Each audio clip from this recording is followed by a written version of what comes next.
Paul's life stands as one of the most compelling examples of endurance in the Bible. His journey started with a powerful transformation.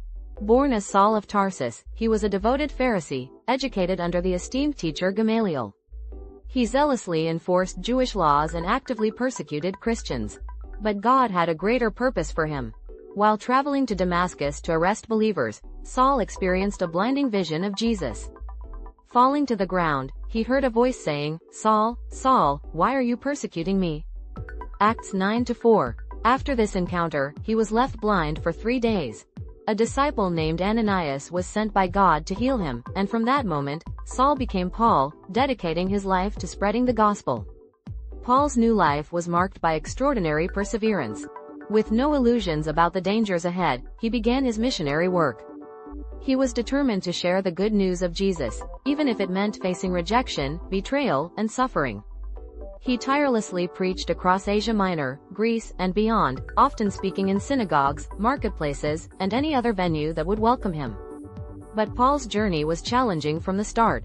In Damascus, the very city he planned to enter as a persecutor, he found himself the target of persecution. As he boldly proclaimed Jesus as the Messiah, his former allies turned against him, plotting his death. Forced to escape, Paul was lowered through a basket in the city walls, fleeing for his life. This episode marked the beginning of a lifetime of endurance for the gospel. Paul's letters give us insights into the physical and emotional toll of his mission. He was imprisoned multiple times, often enduring brutal conditions. In Philippi, after freeing a young girl from a spirit that enslaved her, Paul and Silas were beaten, shackled, and thrown into prison. Yet, rather than despair, they sang hymns and prayed. Their endurance led to a miraculous earthquake that freed them, and the jailer, moved by their faith, became a believer. Paul's sufferings continued. He faced relentless opposition from both Jews and Gentiles. In Lystra, he was stoned nearly to death by an angry mob, dragged outside the city, and left for dead. Miraculously, he survived and continued his work. Later, during his missionary journeys, he encountered shipwrecks, was bitten by a viper, and was falsely accused, tried, and ultimately imprisoned in Rome.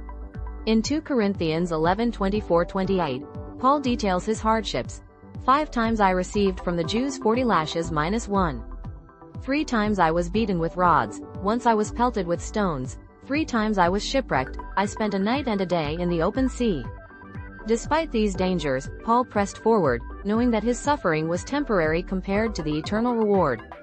Perhaps one of Paul's greatest tests of endurance came during his imprisonment in Rome. Although confined, he continued to encourage the early church through letters.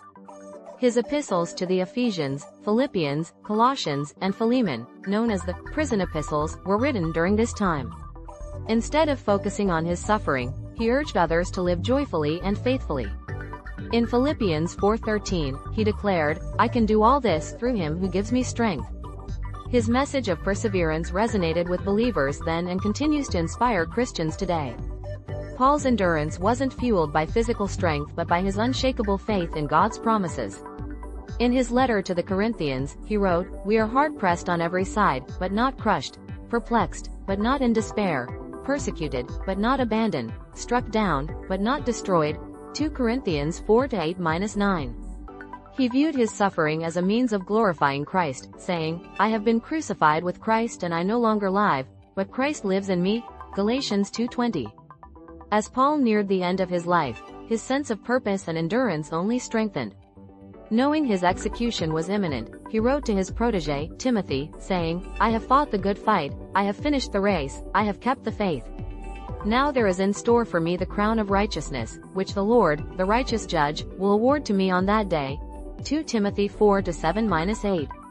These words reflect a man who endured countless trials and hardships but remained faithful to the end, secure in the hope of eternal life. Paul's story teaches that true endurance is not about avoiding suffering but about facing it with faith, trusting that God will use every trial for good. His life reminds us that when we endure, we participate in something greater than ourselves, a purpose that transcends worldly hardships and points to a greater, eternal reward.